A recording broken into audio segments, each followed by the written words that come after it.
Getting to do cool science. Yeah, Anaga, I saw your answers. That is some cool science. Okay, full ownership.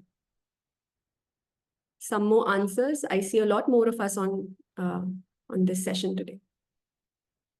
Building things, solving problems. 10 more seconds. Do any of you want to add to this? Nice. Nobody wants to make money, is it?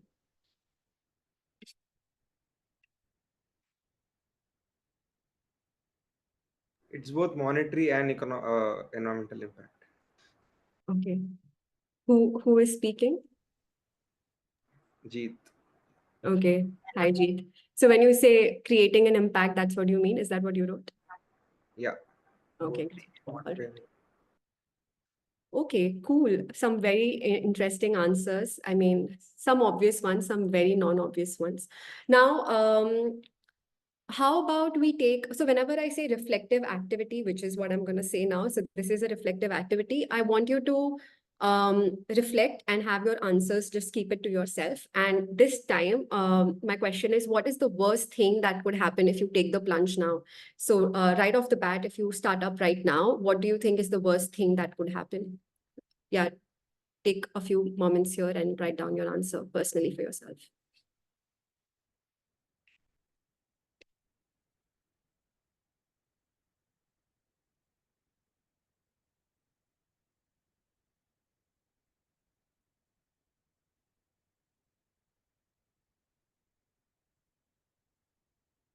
Okay, with that,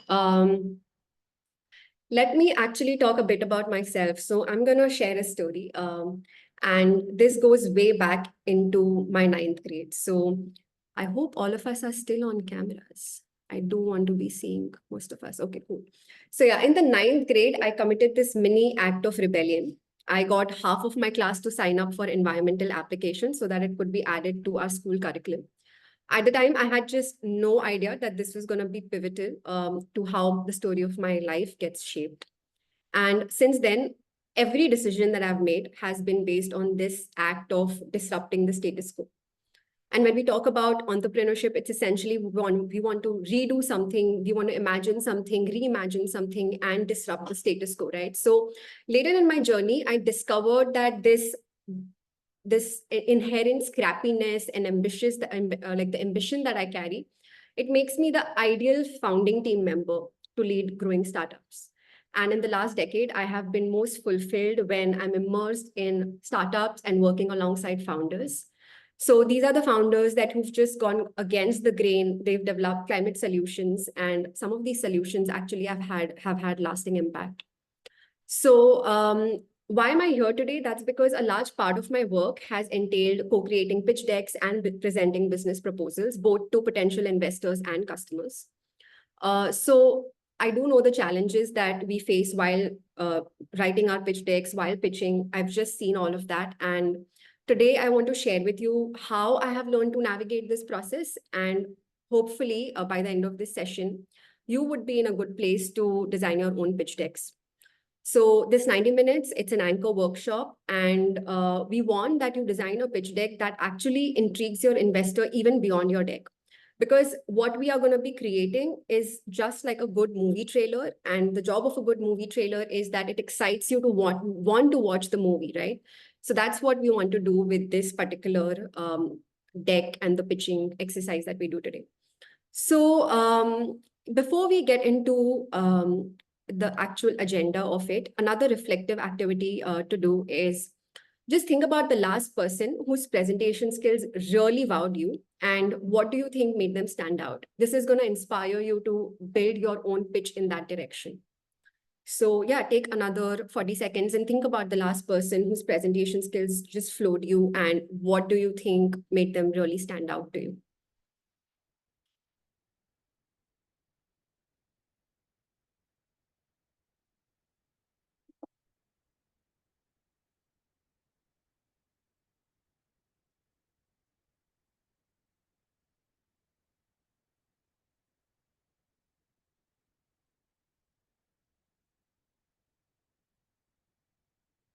Chaitanya, do you have your answer?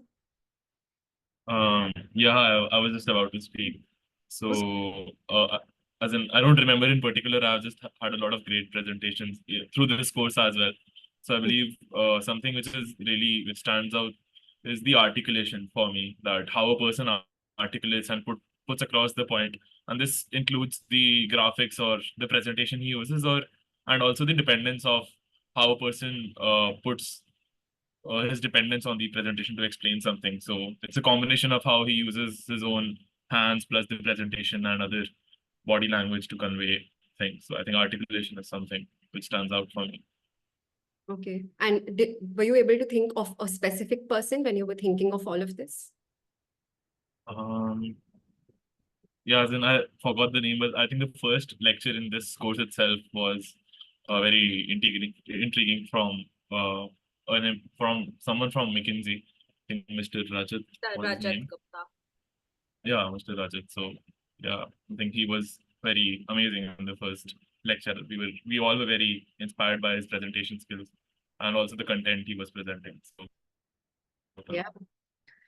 Cool. That's amazing. Thanks for being in the spotlight and sharing this. Whenever I say reflective activity, it's just for you. But in case I'm curious, I see somebody actually is really, I can see it on their faces that, okay, they have something worth sharing. I'm just going to call you up. So yeah, watch out for that. So with that, we're going to get right into it. I was at Scale recently with Saksham and the gang also being there. And this was a conference specific to climate solutions. So a lot of technical climate solutions were being presented at the conference. And a lot of the key differences that lie between startups that got a lot of interest from investors and customers alike, and the ones that had to try really hard to network, was simply the clarity with which the founders were delivering their pitch. They were understanding and aligning with the motivation of their audiences from the get-go. So these founders, they had their personal motivations and the stories. It just merged beautifully, right? So their personal motivations and the stories of their startups, it just merged beautifully. Now, if you want to have a compelling pitch, that is what you want to be able to do. Get your stories out there in a fashion that, especially at a very early stage, right? You want your investors to know that you're going to stick to your problem statement, no matter how your solutions evolve. You keep pivoting, but you're going to stick to your problem statement. Like, for example, if you're passionate about helping climate founders, you stay passionate about helping climate founders. Your problem statement and your passion doesn't change. So this is what we're going to be looking at today, how to actually be compelling and be this first type of founder, founder A. So a lot of this depends upon your structure, how you actually go about structuring the pitch. And I'm going to give you some outline on this front. So an average pitch lasts anywhere between 3 to 5 minutes. Okay. And you have to be cognizant that how do you actually go about personalizing some elements of your pitches? So researching your audience in advance, if you do know who your audience is going to be, or at least what type of audience you're going to get, that is going to be very, very critical as well. Now, one of the key elements of being able to structure your pitch correctly is that your audience, they are the hero, they remain the hero throughout. You act as the helper. You're taking your audience, in this case, an investor, from like he's the hero. You're taking them on this journey with you, and you're the helper. And at the end of it, you have painted a beautiful picture for them. They're able to imagine what the future will look like and why this future is needed and how it really contrasts with the present challenges and also, of course, the challenges of the past. So that is what we are looking at in terms of how we go about structuring the pitch. Now, to give you a little more details on these fronts. So these are some of the key blocks to your story. Y Combinator is one of the most popular accelerators globally, and this is in line with their advice on building a good deck at pre-seed and seed stage of building a venture. So overall, in your presentation with the pitch deck, you can have anywhere between 10 to 20 slides. Closer to 10 you are, the better. One slide per section is ideal. And of course, don't ever go beyond 3 slides per section. Today, because we're focusing more on the storytelling aspects of it, considering, I mean, if you just think about it, right, what really differentiates Steve Jobs from Steve Wozniak. They're both co-founders of Apple. Because Steve Jobs actually was able to capture your attention with his storytelling. So that's exactly what we want to be able to do with our storytelling. So we're going to be focusing more on the one-liner, your story, problem, and solutions. Everything else, largely in terms of what we want on the decks, we will cover. But these are things that you want to basically use to enhance or bring more power to your story, and not even when you're communicating those numbers, you basically want it to be in line with your story and not let it go astray there. So yeah, that's what we're going to be looking at. And before we get into each of these sections, I want to give you a heads up that when you start building your pitch deck, you don't start directly from the pitch. You have a document in front of you. You start writing down what your narrative is going to be like. And then with each section, the way your narrative is developing, considering you do have a good idea now of what each section requires. So as your narrative is developing, you will have each of those keywords come up on your slide. And as Chaitanya was saying earlier, you use that to back everything that you're speaking. So all of us know that when we are talking about pitching to investors, they are going to be listening to hundreds of pitches. If they are able to retain at least 4 or 5 key ideas of what you presented, then you've done a good pitch. So start with the narrative, build the deck later. And of course, don't have a slide such as this where you have too much content and zero takeaway. Okay. Now, first things first, this slide, the first slide that you're going to have, like just your title name of the company, and a one-line description. This is the most important slide. This is the slide which will help your investor understand, do I actually be present for this pitch, or can I just be passively present, like basically my body is here, my mind has left the room. So if you really want the attention of your investor, this is where you basically get your one sentence correct. And before we actually learn how to build a one sentence, I want you to take the time, think of your own startup, write that one sentence for yourself. And in case you haven't zeroed in on what your startup idea is, you know what your friends are working on. Just take one example from what your friend is building, write a one sentence for them. Maybe you can even share it with them and they might thank you for it if it is actually good. Otherwise, just pick a random example that you're, a business that you're inspired by, and write a one sentence for them. So yeah, after this, we're going to look at how to actually build a good one sentence for your, which is a descriptive sentence for your business. But let's just take another 20 seconds to write what your sentence looks like as of now.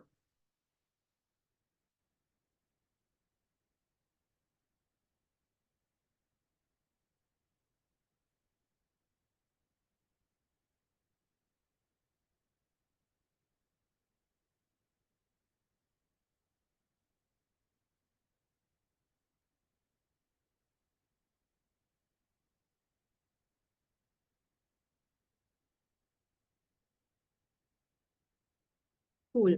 Hopefully you have some ideas for your one sentence, if not the one sentence right now. Okay, so before we learn what to do and what not to do when it comes to this very important one-line description for your business, let's look at some good examples here.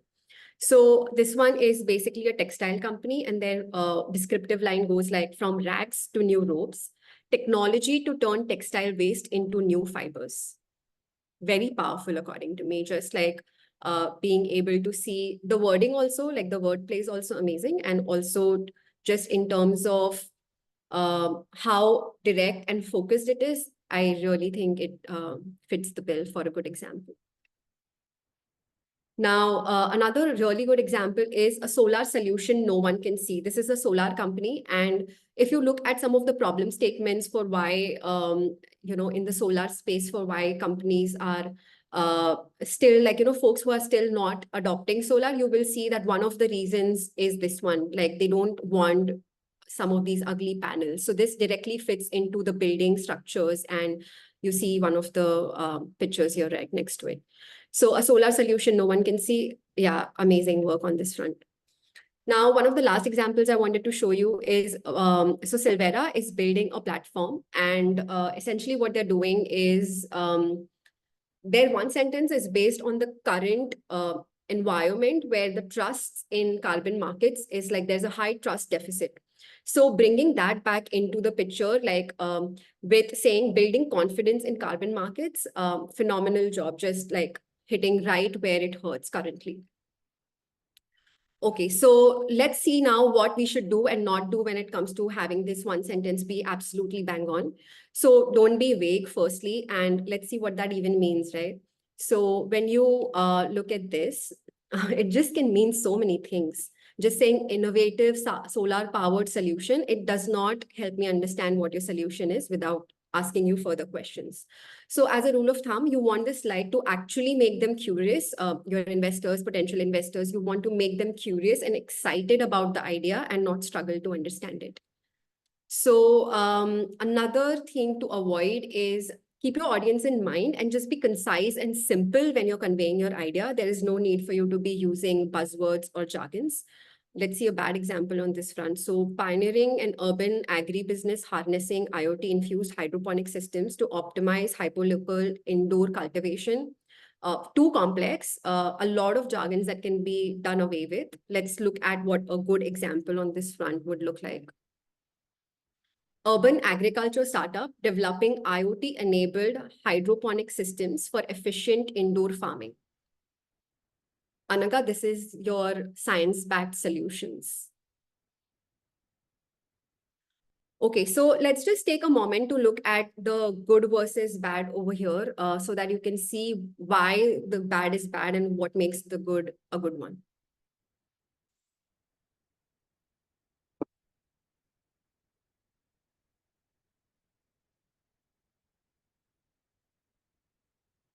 Okay. So because this one sentence is so important, we're going to be focusing on it a little bit more. Keep it short and direct. Let's look at one of these examples. So this company, they create superior textiles using sustainable methods, which saves water and prevents burning of agricultural waste. And their one sentence could look like even this. Climate startup helping textile industries become sustainable by transforming agricultural waste into superior textiles. But could this be even better? Yes. So way more shorter, way more direct. It can sound something like this: making textile industry sustainable with our agro waste derived superior textiles. But if you really think about it, if you put a lot of strategic thinking into it, cut down more than half of the words, it can become even sharper.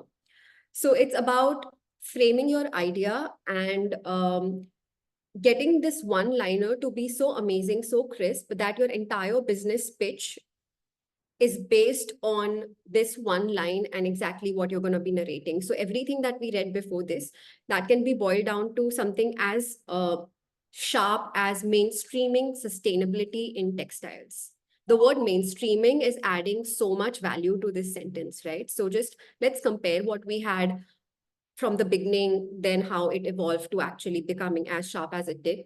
Now, when you actually start writing these sentences for yourself, don't expect something like the last one, something as good as that to happen for you right off the bat. You're gonna have to really sharpen this the same way you're gonna be sharpening your business model, the same way that you're gonna be sharpening your entire pitch itself. Because as you gain more and more clarity while you're building your business, these storylines, these one sentences, everything will actually evolve as your business evolves. But the reason why we are attending this session today is we want to be aware of some of these things and try to get them to be as right as possible from day zero. Now, we're talking about, so far we were on the section where we were looking at that one sentence, the one descriptive sentence. Now we want to look at how we can actually embed our own personal motivations and passion into why we really are so excited about solving the problem, as we want our investors to know, right? That we're going to stay the course, we're going to really wear blinders when it comes to solving our problem. So essentially, your investor is not just evaluating you, they are also evaluating your idea. So they want to know what it is going to be like working with you, your team. And so this is going to be very, very important. If you do not have it at this point, it's fine. We will look at how to shape our problem statement itself in such a way that it feels rewarding for the investor to work with you. But as you work through your narrative, your story, hopefully this will come up for you. I'll share one exercise for you after this session. I'll just show you right now what that exercise looks like. It's a canvas. And after this session, take the time to fill it out. There are some of these prompts here. Let me just show you the canvas. And once you fill out these prompts, it should actually help you arrive at your own personal story as well. It's basically a visualization tool inspired by work of experts. Annette Simmons, Gillian Davis, they really are some phenomenal folks who've done work in this area. Now, I want to show to you what Donald Byrd he's doing here. So he's the CEO of Block Power, and he's enabling his mission to rid homes of fossil fuel appliances with electric upgrades. And his story is clearly highlighting his motivation to attack this particular problem in just several ways. Anisa, this is where we would need your help to play this video for us.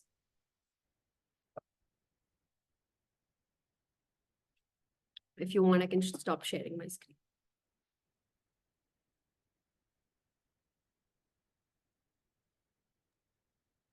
Can you see my screen? Can you see the video? Yes.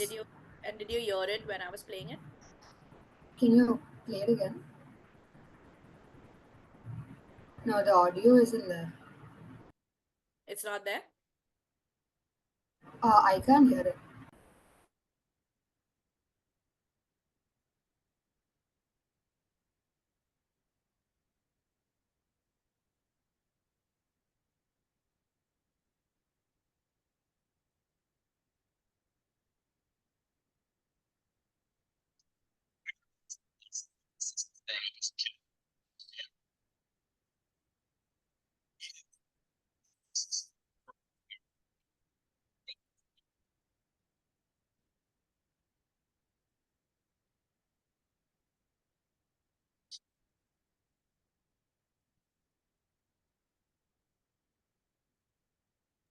There's no audio. I don't know how to solve for this. Mira, do you know how to solve for this? I think I was able to hear some things, but if you just play it again, and in the interest of time, could you just, everybody present here, if you can just read the subtitles, I think that should be good enough for us to understand what we are trying to understand from this. Anisa, if you could just take it from the top.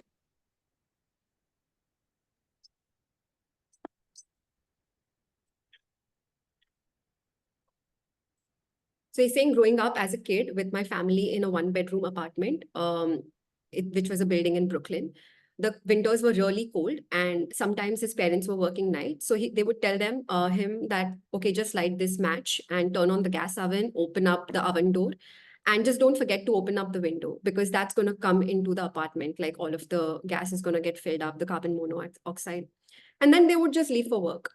And millions of Americans across the country essentially do this. So when he said, and then they would just leave for work, everybody laughed, because that's really dark humor. Like, for an audience to hearing his story, they're like, oh, wow, like this is what his parents did. And they're sure like a lot of folks do this. So that, like, it just resonated, right? At the same time, people who were able to resonate, they got the dark humor, they laughed. But what I'm trying to drive home with this is this particular person, he's done a phenomenal job of weaving his own personal story into the narrative of his company. So now if you just go to Block Power and see what's happening on there, you will see this one banner at the top, and that will lead you to a crowdfunding page that he started. He's been doing that every year.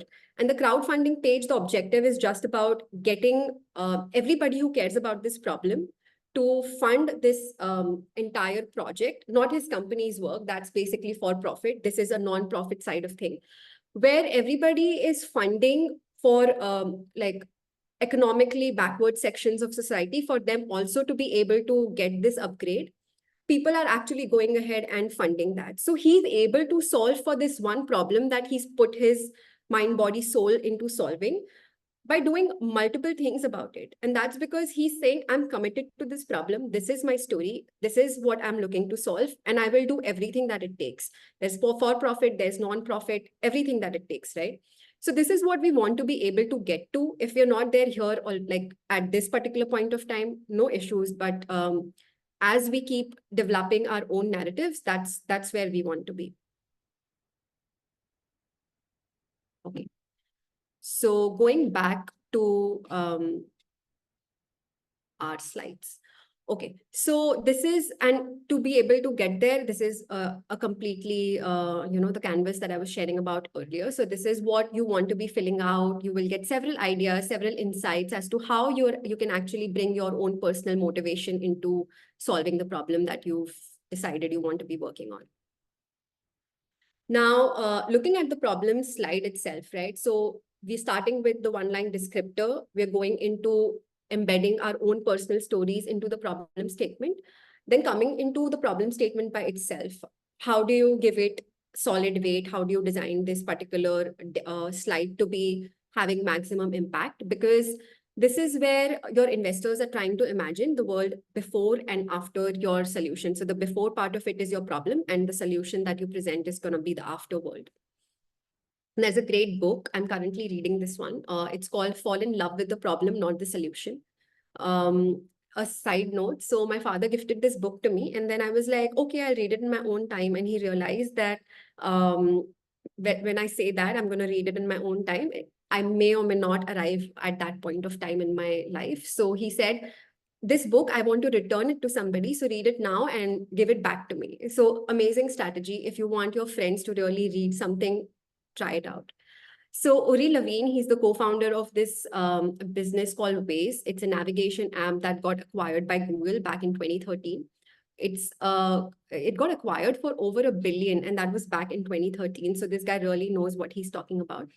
And the reason I'm bringing this up over here, like the entire idea of falling in love with the problem and not the solution, it's because time and time again, I've seen founders who get just super attached to their solution.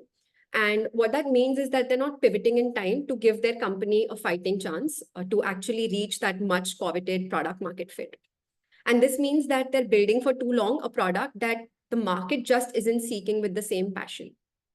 And so I'm going to give an example of my last startup here. Both of the folks, the co-founders, they were ex-Googlers, and they started out with this idea in their mind that they want to build the world's best AI models. And this AI model is going to help in inventory planning. So themselves, like they were a machine learning experts. So this is a solution that they started building out with. So 8 months into this and working closely with supply chain operators on the ground, they realized that actually their customers did not even need these best AI models. What they needed was just a cheaper, more efficient product that would be better than the good old Excel, which were using basically these folks were using. And they figured that Excel is just complicating things for them as they reached a certain amount of scale.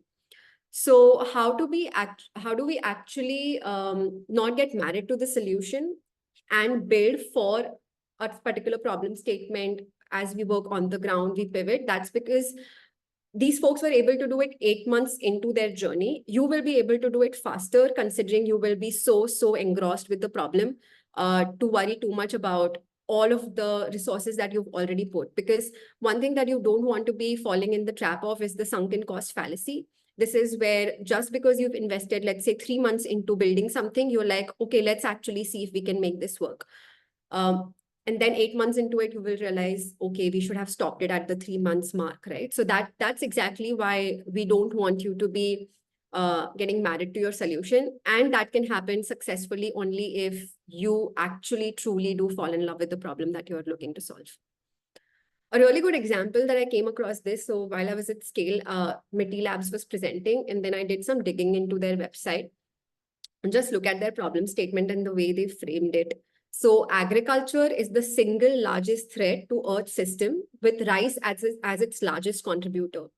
Very clear from the statement that agriculture is the problem that they're looking to solve, basically the current practices, everything to do with agriculture. And as a startup, you have to have your niche, right? Because you are not big enough to be solving a problem which is as large as agriculture is.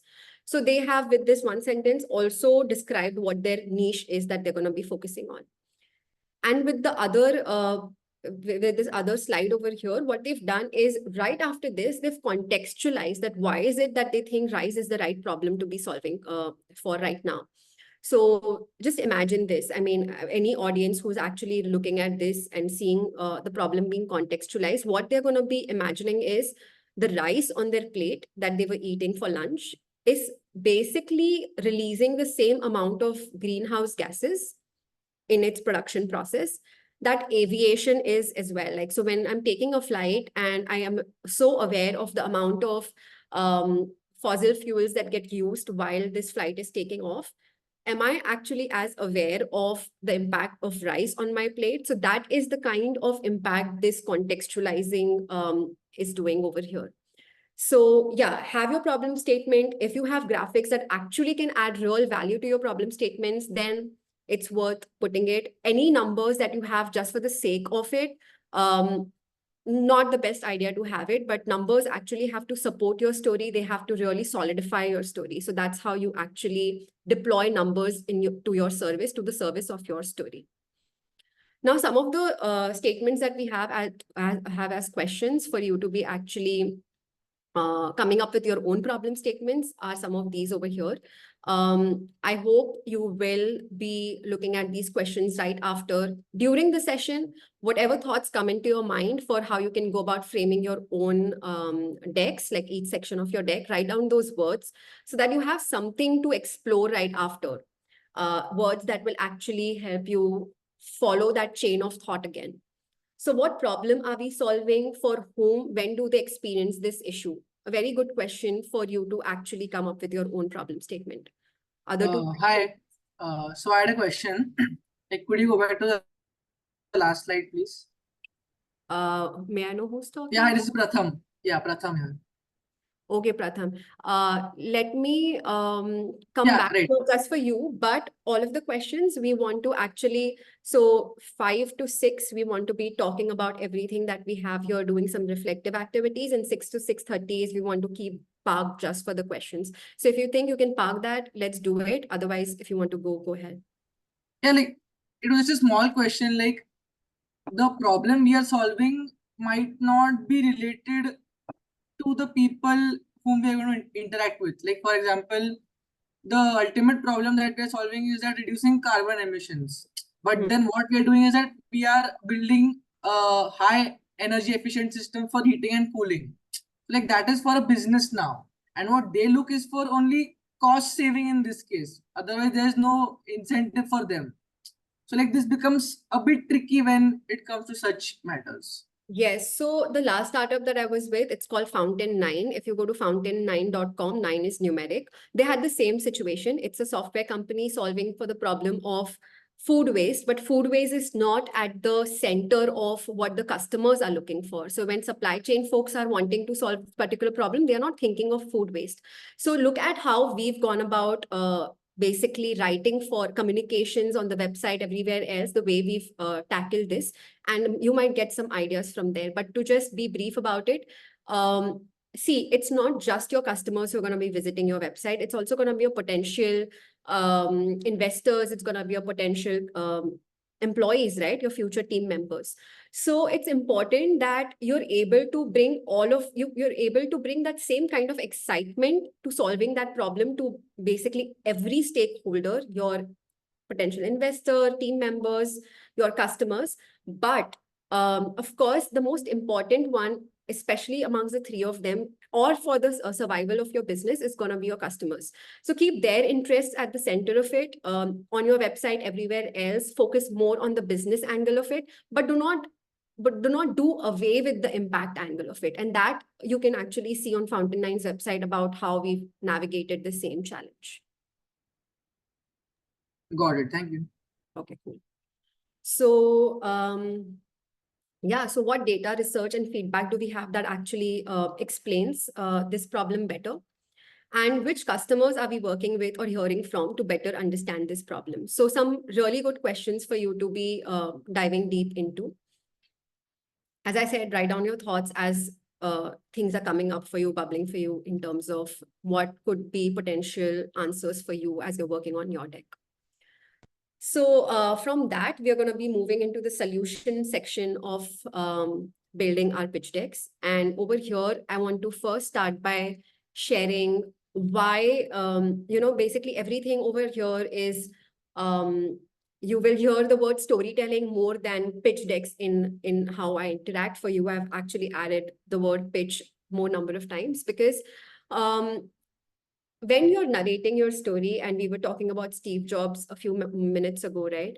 It's important that you think of it in this fashion, that when you look at a great story, you have dynamic character arcs, which is making that story a great story, right? You basically have a character that's experiencing significant shifts in their personality, their outlooks, as the story is unfolding in front of your eyes. So while the story may only highlight a few pivotal moments, behind the scenes, there's a wealth of experience and growth that is shaping all of these changes that you're seeing. So similarly, in this slide with the solution, we want to focus and showcase that what is the solution statement, have supporting visuals and data, be very crisp about all of that. But to arrive at that, we want to do a lot of extensive research. We want to do testing. We want to do refinements. So just how you think of a user persona, like there are some of these techniques. User persona development is one of them. And it's very similar to how you would build a character. So when you think of a character, you think of their childhood, you think of some inciting incidents in terms of what made them who they are today, and very similar to you understanding your customer and building their user persona. If all of these techniques mentioned over here, we're not going to be going into the details of it, but I wanted you to be aware that this is how you arrive at a very crisp, good solution slide. So deploy any of these exercises and techniques, try them out in trying to figure out what is relevant for your business. And once you have answers to this, you will also be able to design your solution slide in a very good way. And of course, have a solid narrative to back it. So all of these are techniques, but the most important part about you getting this right is you do a lot of A/B testing, iterative developments, pilot programs. So all of this is going to actually help you come up with the right solution. And at some point, hopefully not in a very distant future, even the product market fit. So one thing that I really wanted to highlight over here is that be very confident about everything that you're building when you're designing. But leave all of that confidence behind and come into it as a scientist when you are actually testing it. So test like you are wrong and design like you are right. That's what we want you to be focusing on with this entire solutioning slide of it. So an example that I came across some months ago to basically back what I was talking about right now is Liquid Death. What they did essentially right now, they are basically more than $1 billion worth company. Their latest, as per their latest valuation.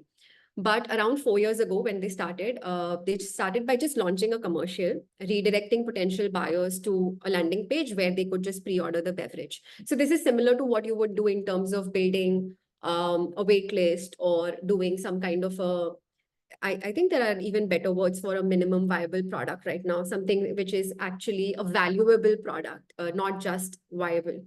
So yeah, so this is before they had any kind of production, they went ahead and launched a commercial. Now, it is very important. It is for when you're launching something that you don't know if it's going to fly or fall. It's very important for you to be actually able to gauge the demand. So this is exactly what they did. By creating, they wanted to create a category within water, which basically gives it like a new look. And the idea was that we put it in a can, free of plastic, and add a simple premise to it that it's not going to be boring, just like you won't be if you're using this. If you hold it amongst your peers who are guzzling beer, you're going to be drinking mountain water and you're going to appear even cooler than them because this graphic is going to put you in that spotlight. So a lot of these people, they came onto this ad. The ad got really popular. Their business execution has been amazing since then. But if you read some of these comments, there's one specific to even recycling plastic. And they're like, okay, yeah, I mean, why did not somebody do this a while ago? So even mountain water, even sparkling water can be done right. Of course, the guy belonged to the ad world, so he really knew how to make an ad. Okay, so these are some of the questions we had when it comes to getting your solutioning right. So how are we solving this issue? What alternatives did we consider, and why did we land with this particular idea for the solution? What is the general shape of this solution? If you have any mocks, prototypes, at this point, even if you have relevant comparisons from what others are doing in the market, that would help. If you do not have any of this, there's an idea for you to be looking at in a bit. I'm going to get to it. So how will we know that we've solved this issue? What will we measure? Another good way to arrive. Have we considered how we're building this to be fast, scalable, or relatively low cost on our services? Everything that will help you actually stand out from your peers, this should take you in that direction.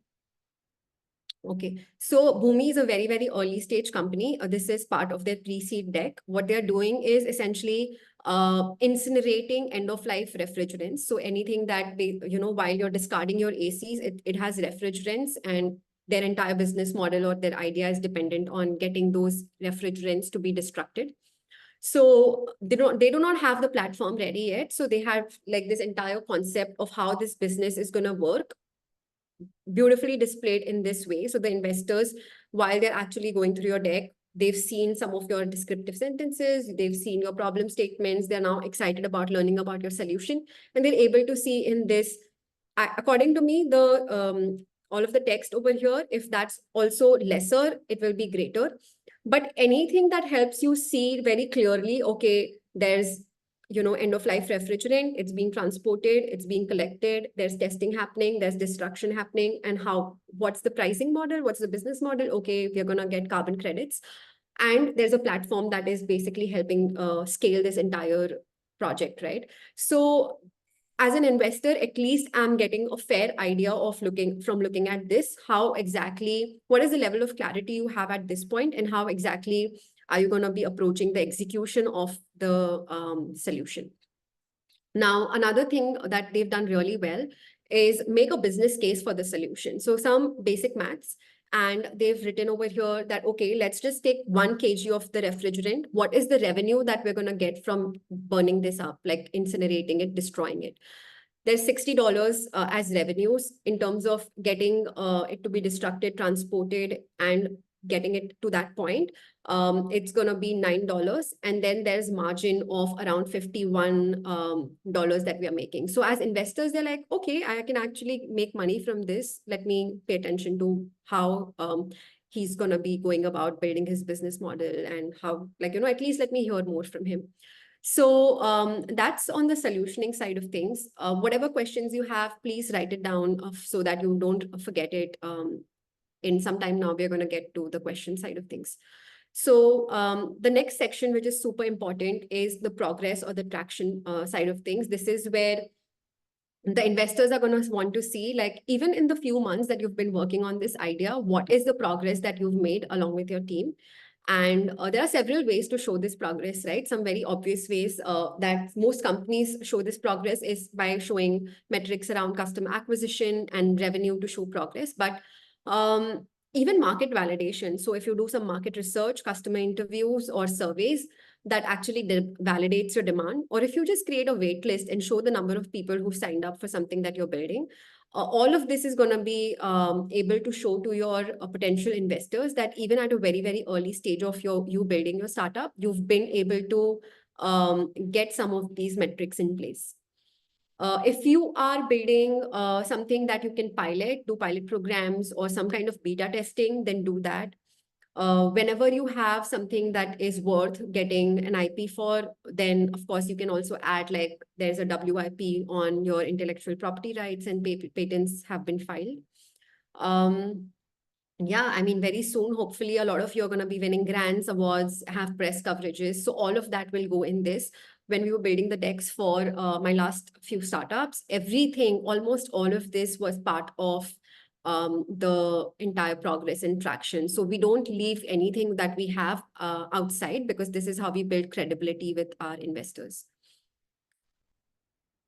Now, if you have any strategic partnerships, collaborations, or endorsements from industry leaders or key stakeholders, it is worth highlighting it here. In this case, it's directly relevant to their business model.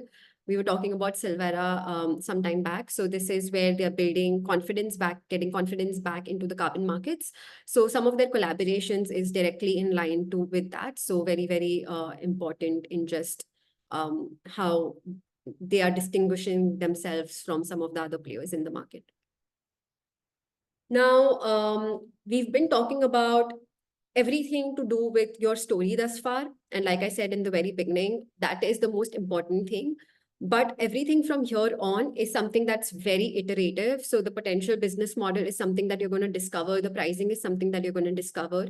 So we're not going to be spending a lot of time on this, but I want you to know at least what are some of the things that ideally or most often go into these sections. So the investors' foremost concern when it comes to the business models is, of course, scalability. So they want to see that there is proper evidence that your business model can actually grow rapidly and capture a significant portion of the market, and of course, make climate impact while you're at it. So researching and testing to arrive at the coveted product market fit is going to be very key here. In the early stages, if you do not have this evidence, focus on the big picture, the big vision, and the potential for when discussing your business model. So first, talk about the market opportunity and how your solution addresses key trends and pain points for your customer. So when it comes to the market opportunity, investors are going to be expecting you to have done your total addressable market. And then after that, they would also want to see what is the serviceable, obtainable market for you. This is the portion of the market that you can acquire based on your potential business model. And then finally, the most important one for them to see is the serviceable, obtainable market. So this is the percentage of SAM that you can realistically capture at your current stage of building. There are several correct market sizing, basically correct ways to arrive at that. But if you have arbitrary numbers, like for example, if you just go with the number of internet users is your market, then that's just going to be not cutting it, to put it mildly. So this is just one example I wanted to show you. So the very bigger one doesn't make sense for us to be looking at that. So what we have here is the consumer packaging, and that's an industry worth 700 billion. So this is a top-down approach. They've looked at the market opportunity for this particular segment that's growing at 5% currently. And within that, there's the e-commerce packaging, which is currently at 35 billion. Within that is what they want to focus on right now. So there's the UK e-commerce packaging industry, which is somewhere around 4 billion. Ideally, you want to pick up the UK e-commerce packaging, then you want to go deeper in that and showcase exactly what is the market that you can capture as a business at this particular point. But at a very early stage, something like this, which is basically numbers that you get from open sources, is also fine. So next up, you'll want to sketch out your initial revenue streams and how you'll get more customers. So all of this is based on your market research. After that, talk about how you will grow, what it's going to cost. So basically cutting it down into development costs, marketing, utilities costs, salaries, rent, all of this is going to be important. And just knowing what metrics you're going to keep an eye on to track growth. Like, for example, if you are looking at customer acquisition, then that, net promoter score, then that. So yeah.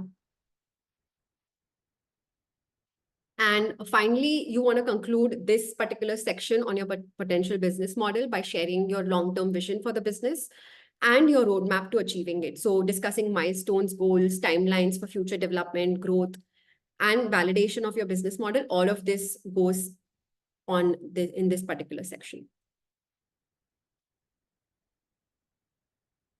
Other very important thing to back everything that you discuss as a potential business model is your distribution strategy. So now this is where your investors are going to want to understand how is it that you're going to reach and grow your customer base.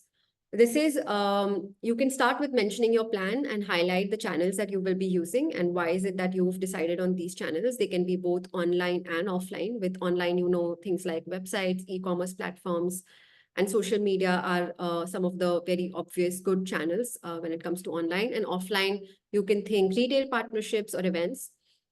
Investors will be interested in seeing how your distribution channels can scale as your business grows. So typically, it should not be numbers like you are giving cost of customer acquisition is, let's say, $10 at a particular point, and as you're scaling, the cost of a customer acquisition is not going down. So if these kind of numbers are not reflecting, then it means that particular distribution channel is not as effective. So yeah, I do not want to go into the details of all of this at this point, but worth noting, right? Now, the team. So this is where the investors, like we said, with your story and the team, of course, very important. Both of them are super linked. So investors want to know whether you and your team are the right people to solve the problem that you've identified. So being passionate about solving and having relevant experience in the domain that your business will be operating in is key in convincing investors to bet on you. If you have any gaps in your experience, mention how you're working on acquiring either partners, key team members, founders, or any advisors to fill those gaps. So other thing to really have to do right is the ask, because now so far you've gotten your investor to know, okay, the problem is exciting. They have a solution which could actually address the problem. The team also seems good enough to actually tackle this problem. So what are they asking from me, and will I make money? So this is where the ask comes into the picture. So for a pre-seed stage, it is just that your deck has to be very clear in terms of the plan for how you're going to be deploying this money. You need to know exactly how you'll spend the funds in terms of what are your growth milestones, which ones are you, wanting to achieve and when. So break down all of the allocation of funds into key categories. So it can be product development, marketing, sales, all of the key ones. And share the detailed plans, milestones, and timelines on how you're planning to use the money. It's just, I mean, if you don't have a very, very detailed slide on this at this point, it's fine. It's just something that you have to keep in mind, that what is it exactly I'm asking of this investor, and back it up by showing what are the areas that you want to be focusing on at this stage of your building journey. And that's basically where all of the money is going to go. Very hygiene, but just remember to add your contact details onto the deck so that the investors, once they're intrigued by what you're showing them, they can actually reach out to you. Now, let's get into designing the deck. So in the very beginning, we were hearing from Chaitanya about having the deck to back your entire narrative, what you're speaking. The deck should be able to keep the attention of the audience while you are even speaking, right? So what are some of the key things to look out for? So first and foremost, just keep it very simple, very clean. Limit the amount of content on your slides. Ensure there is just plenty of white space. When I say white space, I mean the area that is left blank around items in your slides. And white space, it does a lot of things for you. It enhances your readability, comprehension, focus, a lot of good stuff that you want happening while your investors are with you for those 2-3 minutes. There's an abundance of studies on this front. Some other tips on getting your slide deck correct is don't use too many colors or fonts in your deck. I am very attached to blue, so most everything that I create is in blue, and there won't be a lot of other colors that I use. Stay consistent with the colors of your brand. So if you've picked up, let's say, 2 primary colors, 2 secondary colors, do not deviate from that. I asked Anisa if we can have like a black background for some creative that we were making, and she said, no, it's not in our brand guidelines. So I was like, nice. Yeah, this is how you do it. You don't have it in your brand guidelines, do not use it. Limit the use of bullets in formatting, leave space. between pointers instead. So if you see here, I haven't used bullets, I've used icons. And there's plenty of space, right? There are certain sections of the deck where you would have seen there are no bullets, there are no icons, but there's just space between content that really also works. Don't go for underlining or having your text in capitals, unless of course it's your titles and all of that. That's fine. Where you have minimum characters, it's fine. But yeah, avoid underlining, avoid capitals. It doesn't look professional. Now, delivering the pitch itself. If you are like me and the rest of the human population, you're going to be having some nerves before you go on stage and present. So really practice your deck enough number of times. Just have it by heart. And do not put all of the content on the deck. So if you like, if you're reading from the deck at the same time, it's going to be very distracting for your audience, because reading and listening at the same time is very distracting. So use the deck to just keep the attention on the key points that you're elaborating upon. And while presenting, sometimes people, of course, do get nervous. They speak too fast. So one thing I read in this book called Think Fast, Think Slow, I think that's the title. So if you use your hand gestures, and if you're somebody who uses your hand gesture to support your narrative, then slow down your hand gestures. And as you slow down your hand gestures, even your pace at which you are speaking will slow down. I generally do have this tendency. People have to ask me to slow down a bit. So hopefully you were able to gather most of what I was speaking today.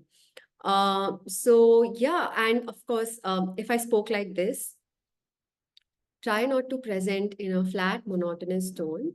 If you're excited about your project, let that show in your voice. You are gonna be very bored and you are gonna be drowsy even before I start. So have excitement in your voice. If you're passionate about your project, let that actually show. I am very passionate about helping climate founders. That's what I have done for the past most of last decade. So if I'm here and if I'm looking at some amazing talent that is building in the climate space, I want to be completely present with you. And that's exactly what you want to do for your customers, your potential investors, your early supporters. So best not to sound very formal when you're presenting as well. It's like your teacher back in school reading out from a textbook. It just sounds very robotic. And yeah, just keep things conversational instead. Speak like you normally do every day. So in between, when I'm sharing anecdotes, my personal story, just like, throwing that in that, oh, I had spoke to Anisa about it. I'm just trying to keep it as normal as I can. So there's a lot of research again on this, but one from HBS, Harvard Business School, is that investors are likelier to respond positively when the pitches are delivered in a very conversational tone. It feels more natural, allows for better connection with the audience. So very important. Now, we need some confidence booster shots.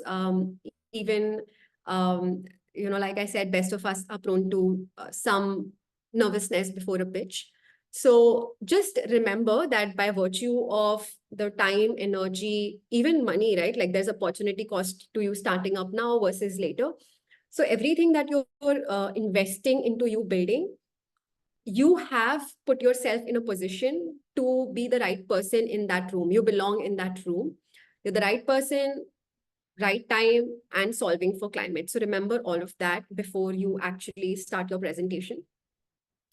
And some of these tips that I wanted to share with you, we asked around and looks like these actually work. So smile before and during your pitch. Yeah, like my team members really, they were like, smile a bit because they watched so many content like on pitches and how people are pitching. And they were like, people who were not smiling at all, we were just so not engaged with what they were saying. So at relevant points, do flash those teeth. And the science behind this, because we're talking science, right? So there's the release of endorphins, dopamine, serotonin, a lot of good neurotransmitters, which are associated with feelings of happiness, and they all work towards reducing stress. And smiling can signal to your brain that you are feeling positive, you're confident, and it can make you just more relaxed and put you in a confident state of mind. if any of these Marvel DC fans are here, then just like think of your favorite what do you call them? Superheroes. Superheroes. Think of your favorite superheroes and like do a power pose that's related to them, like stand like them. Sort of put yourself in their mood for at least 2 minutes, and that should also really help. There's a lot of research on that as well.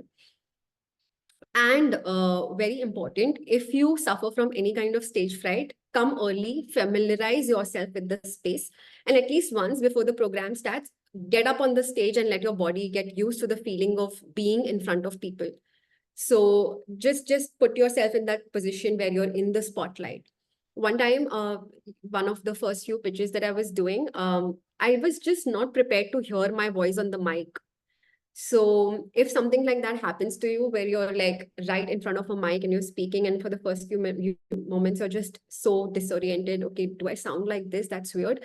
To avoid something like that, maybe record yourself, listen to the voice before you go on stage, because that way you're like electronically listening to your voice and familiarizing yourself with that before you have to actually use the mic and present in front of everyone. If it is virtual, then familiarize yourself with the tool that's going to be used. I really had to sit and familiarize myself with the sharing function of Zoom here.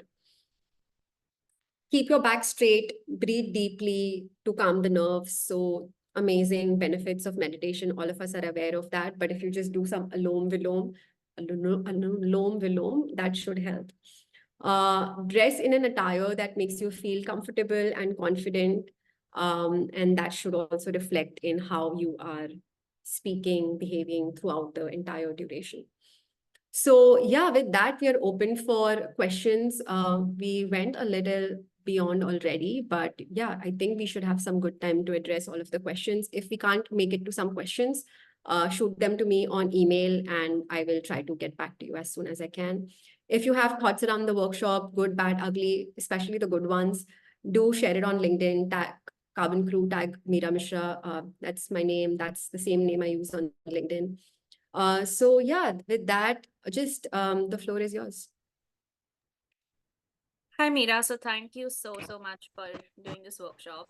I think I found it really insightful. I'm sure the students will give you feedback as well right now. Just one quick thing before we proceed ahead with the question. Can you share the slide that you first presented about the flow of how a pitch deck should look? Simply Yeah. because a lot of these students are going to go and pitch right now, especially to YC, and they have their applications coming up. So that would be really helpful. So students, if Wow. y'all can just take a screenshot of that slide, that would be great. Okay, let me share that screen. And anyway, I do want to be sharing some material after this session, like for example, the Canvas, and there's another YC link that I found which was very, very helpful. So I'm going to be sharing these with you. Along with that, if you want, I can share this screen as well. But yeah, go ahead and take a screenshot while we're here.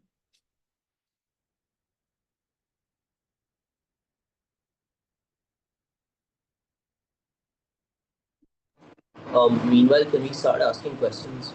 Of course. I think, Anisa, that's okay, right? Yes, please go ahead. Cool. So, I mean, I have two questions. One, how to best portray a mode when you're so early, you're not sure if it's the right mode to talk about. And I mean, and again, this might be like a detailed discussion, but the second one is largely about the market opportunity. So, when you go to the TAM SOM slide, how important is it to, show the kind of approach you've used in getting to this TAM, or is that something that should only come up through conversation? Because I mean, I've also interned in VC for a bit. I did an internship there, and while talking to founders, a lot of the times it's a very simple top-down funnel approach, and it doesn't make sense. So it has to be a combination of top-down and some kind of channels, right? But do we showcase that in our deck? How do we really put that to the person in front of us? Yeah. So from all of the research that I've done personally, I mean, I haven't worked, right now I'm in that particular situation where currently I'm building Carbon Crew and I find myself with the same things, right? Like what is the mode that I should share and what is it that I can show as the market sizing. I do not have business numbers to showcase, okay, these are some of the numbers, and work bottom up to then showcase, okay, like this is the market opportunity and this is the market that I'm looking to capture right now. So very similar to what most of you are going to be experiencing right now. How I am looking to tackle it is personally by actually embedding my own personal story in such a powerful way that some of these other things, see, essentially, if you read any YC content also, you will understand, first things first, as a very early stage business, you do not have a lot of information to share. Which you rightly pointed out, right? You don't have a lot of information to share, and that is fine. YC rejects your applications if you are showing unnecessary information that's just distracting. So market sizing we will get to, but if you are showing unnecessary information just to fill up your deck and have those more than 10 slides which are needed, it's actually making a case against you rather than making a case for you. So having additional information, and honestly, like even about the advisors, so YC, they have some content on their websites which says that they don't really care about the advisors that you have. They care more about the team that you are, and what exactly why this is the right team to be building it. So they will focus on the team. From what I have come across, and we were a YC company, the last company where I was. So yeah, the advisors, sure, it's not like do not have it on your deck, but the focus is not going to be on your advisors. So yeah, and about the market sizing, good to have the market sizing irrespective, because all of the decks that I've seen and even the ones that I've created, actually, I cannot say for the ones that I've created, because in that case, we did have some business when we were creating the market sizing. So yeah, the ones that I've seen, one of the winning decks, I took an example from that. It does have the market sizing from a top-down opportunity, even when they do not have a business case to actually show a bottom-up approach to market sizing. So I would suggest show that, because very important for investors is to see if it is scalable, and market sizing helps them see that. So all of your slides should be able to answer some very obvious questions for the investors. And I'm going to just read out what are the most obvious questions for the investors.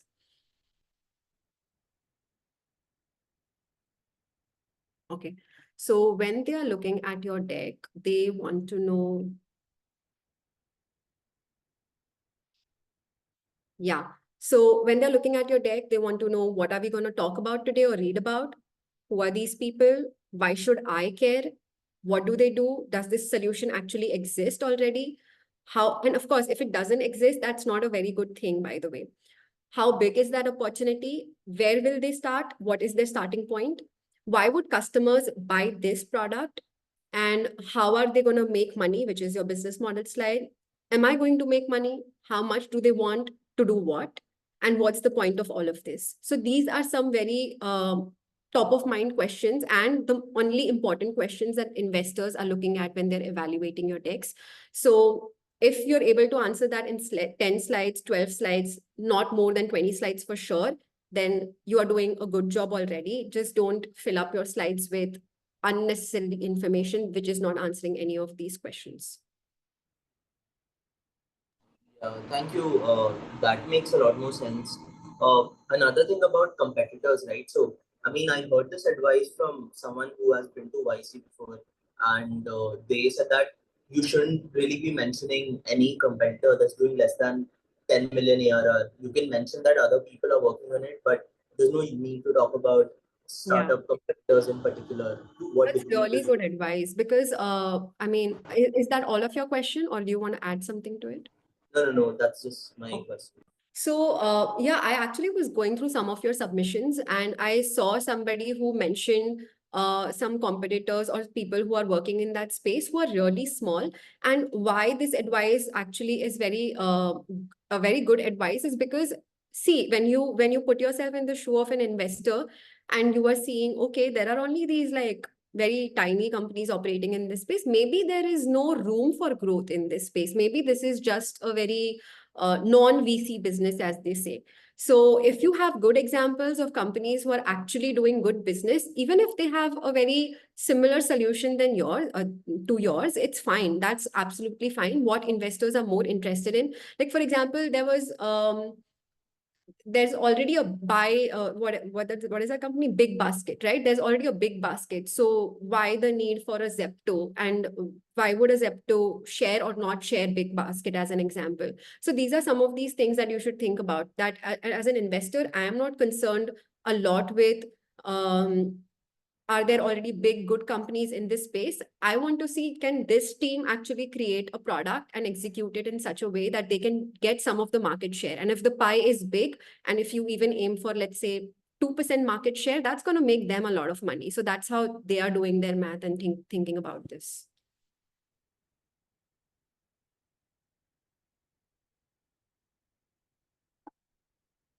Yeah, makes sense. Thank you. Thanks.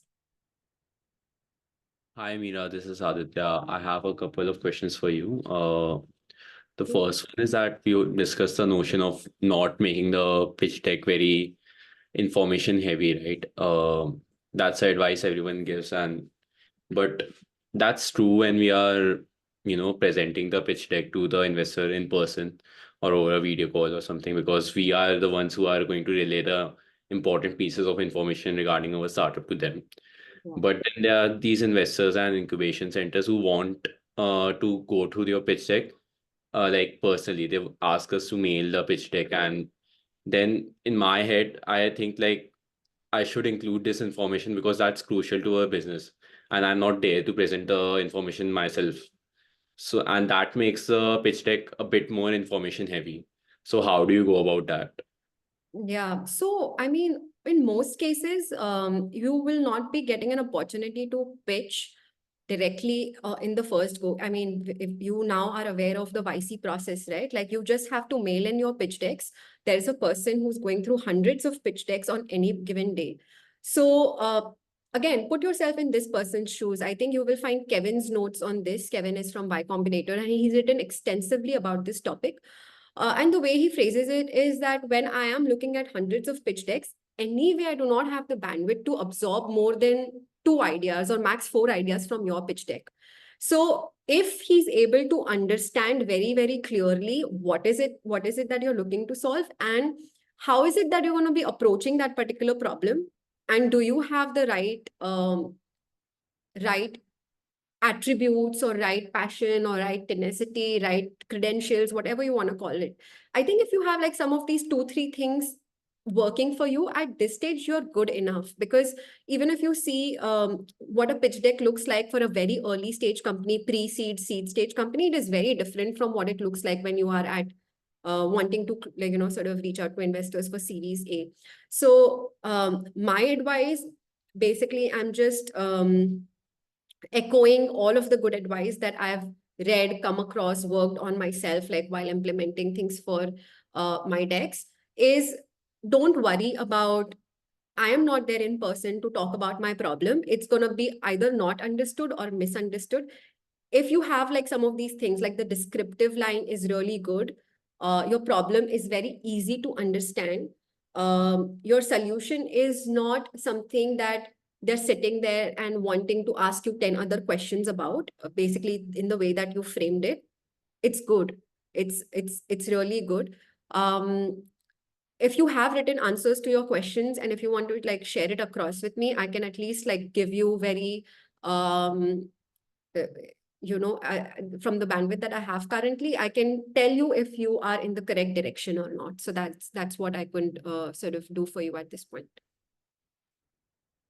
Yeah, I have shared my answers with you, but I got your point also. I have another question for you. Like, okay, so we are solving a multi-stakeholder problem. Like, we are solving problems which are faced by 3 stakeholders, which are very diverse. And when we are putting out this narrative, right, it Just to makes sense. get it correct, so do you want to quickly tell me what is the problem that you're looking to solve? We are doing agrivoltaics. So there are 3 stakeholders involved Say mainly. that again. Say that again, please. We are doing agrivoltaics. That's basically installing solar panels in the farms, Mhm. so that you can produce energy at the same time you're producing crops, effectively increasing the land productivity. So Okay. that's our idea. Now there are three stakeholders involved, as I said, farmers, the power distributors, and the governments. Mhm. Okay. These three face very different set of problems which could be solved altogether by agrivoltaics, implementing agrivoltaics. Now Mhm. it makes sense for me to discuss each of the stakeholder, the problem, and how we are solving that problem through agrivoltaics in one go. But when we put this out on the pitch deck, right? So you have a problem statement, you have a solution, and then you have your business model. So it kind of breaks the flow of the narrative because you are discussing the problems of all the three stakeholders differently. Then you are discussing how we are solving the problem of these three stakeholders differently. So I'll first tell you that this is a problem faced by the discom. Then I'll Mhm. tell you this is a problem which faced by the farmers. Then after that, I'll come to the solution side. Then I'll again come back to the power distributor. At this particular point in your business, who do you think is gonna be your customer? Like, who's gonna pay for your solution? So all right, like basically the the we are going to do something called like we are doing asset financing and crowdsourcing for the money. The farmer will be the uh Beneficiary. beneficiary because we are going to install the panels in his farm and they are going to get a rent for it. So Got technically, it. farmer is the greatest stakeholder in the business, but he's not a payer for the services. He's getting paid. Okay. And are you saying the power distributors are gonna be excited about doing asset financing for you, or who's gonna be doing that? The investors in our business, like it has a payback period of like 7 to 8 years. So after 7 to 8 years, we can ourselves install these solar panels at our financing. But till those 7 to 8 years, we'll need investors' money for that. Got it. And you have you've done some math to show that, okay, like after 7 to 8 years, the returns are gonna be to Yeah. this thing. Okay, all right, got it. So why, I mean, if I were you, I would actually focus just on this particular aspect of it. That, I mean, just if you think about it very simply, you can think of it like there are these hoardings and then there are these houses. And if the location is great, amazing, then some of these houses and shops get paid handsomely to have these hoardings right somewhere around their houses, right? I think it's a very simple way to think about your own this thing, and think of some businesses who are doing something similar to this, like hoardings is one thing I could think of, but other businesses and the way they are going about their communications, that would give you an idea for the simplest way to get across your point to an investor without you being present and with the deck itself. So we need the money so that we can solve this particular problem. Farmers are going to actually be able to help us and be helped in the process. We are going to be paying them rent with the money that you give us. And after 7 to 8 years, this is the kind of money you will have. Like, so base all of your narrative around this. And power distributors and government, I mean, somewhere on one slide, if you want to showcase the vision of what you're building, on that one slide, you can bring them in just to show that the vision is this, but everything else right now that you're doing should revolve around this, because the investor wants to understand how you're going to be making, if you're making money right now. If not, then when are you going to make money? How much are they going to make out of it? And essentially who's benefiting from what you're doing. So I would basically think of it in this fashion. All right. All right. But then again, my point is that if we are discussing the problems of all the three stakeholders, that breaks the flow of the narrative, right? No, it doesn't break the flow of the narrative when you have to show the big picture. And the big picture can involve you having like, see, even for Sus Mafia's deck, I don't know if you've seen it, but the way they are talking about it is, right now we are focused on this. This is the program that we are running. The big picture is that this is how this is going to lead into solving these kind of giant problems. So that's not breaking the flow because you've already taken them until this point and now you just want to show them the vision. So that's basically, if you look at something called as the 5-part story narrative, you will see that this comes into introducing another character into your story at the right point where it's not confusing, it's actually enhancing your storytelling. So it is not breaking the flow. All right, Mira, I'll definitely look into it. Wow. Thanks a lot for the advice and the session. Yeah, of course. Anyone else? Vaishnavi. Hi. Can we reach out to you later with our pitch decks and you can, I don't know, come in and give feedback? Yeah, I'd love to actually help as much as I can.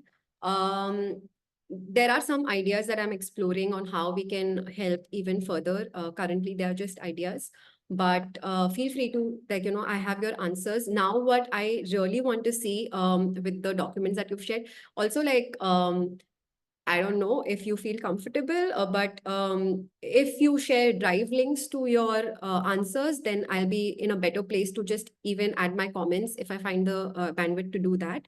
But essentially, what I want to look at is a lot of you, I mean, at least some of you have shared your answers before the session. So I want you to take a stab at answering those same questions now after the session. And for you and for me, both of us, it's going to be super important for us to see for you, have you actually benefited from the session? And you will know the answer for that for sure when you actually reattempt some of these questions.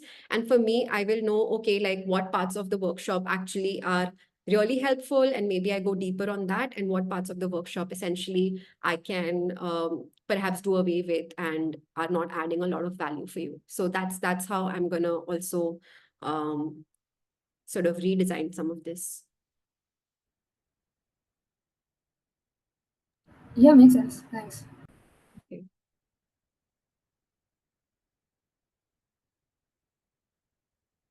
Why is it a holiday for all of you? It's Ram Navami. Nice. Okay, cool.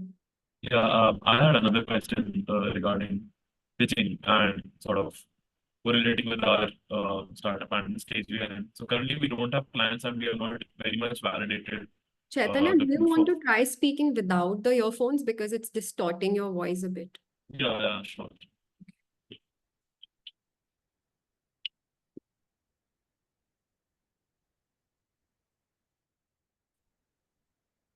Hello. Yeah, I hear you. Yeah, is this better now? I think so. Try. Okay, so yeah, I'll just speak louder. So essentially, what we had in mind that given that we don't have any clients and we're just in the proof of concept state right now, how do we go on and sort of build a pitch, given that sales and customer acquisition and metrics towards those side are also important. So at an early stage, what can we do additionally, or what can be like other pointers towards and how can we strengthen our research to like compensate for the lack of uh, the information that is needed conventionally. Right. So I have some obvious answers, and that's what I even shared while we were doing the workshop because I know what stage all of us are at right now. But do you mind sharing very, very briefly what is it that you're working on? Yeah, so essentially we're building for carbon credits, carbon credit manufacturers, and this is a product which associates certification to carbon developers and businesses for them to realize that they have carbon credits they can actively use and help them to get certification and reach to the standards where, with which they can actually come to sell high quality carbon credits. For example, a solar farm might not know that carbon credits is also a thing. So we can just help them to assess that how much of land area do they have for solar farms and how much energy they are saving and correspondingly issue carbon credits and tell them that if they follow these steps, they can get to a particular Right. certification, and Got then also giving them credit ratings for carbon credits. Okay. Are you being mentored by the climbs team? Is that Uh, has that been your point of contact? Okay, cool. uh, So and I would approach it in this fashion. So you know that your important stakeholder in this particular, so you are building the supply side of the carbon credit world. Essentially, you are getting more and more suppliers on board to actually for them to get benefit of carbon credits while they're going about business as usual. So how you can go about showing this proof of concept, even at a proof of concept stage, is approaching some of these businesses, getting some LOCs, which is letter of LOIs, which is letter of intent. And if that's not already some, a place where you've arrived, then show something which is relevant, like, in line with this. So for example, you can take Climb's example or some other operators in this particular space.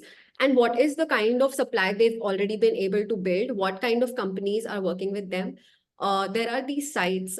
There's one called CDR.FYI, which is basically tracking carbon removal projects. And there's another one, I'm forgetting the name of that right now. But if you Google tracker of carbon reduction projects, you will come across projects on that tracker which are deploying solutions, who are selling their credit. So that will help you both to be able to show what kind of projects are already selling their credits and understand what kind of customers you should approach when you are going about building this supply.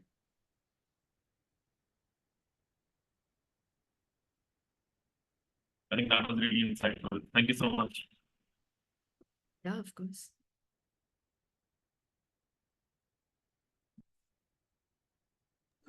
Yeah, one little question if you have a couple of minutes.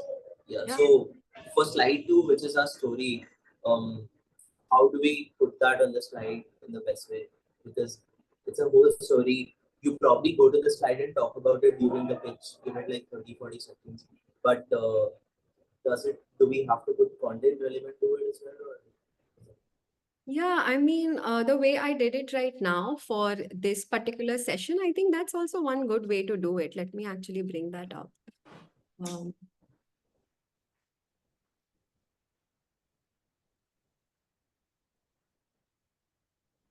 Screen again.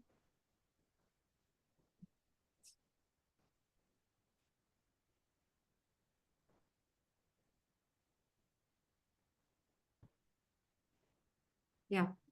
So it's a slide, and what you're seeing here is my own story at the front, at the top, and then what am I exactly building and why, like, so you are saying that, okay, like I narrated the entire story, but in 2-3 sentences, it reads as impactful in my understanding as for when I was narrating it to you.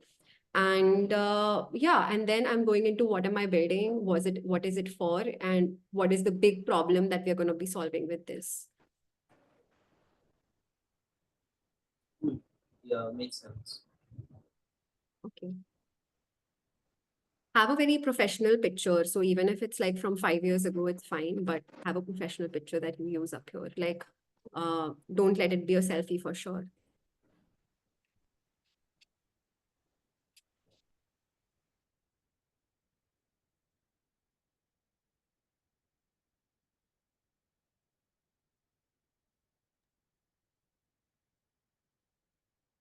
Does anyone have any more questions? I think we can take one question max in the interest of time.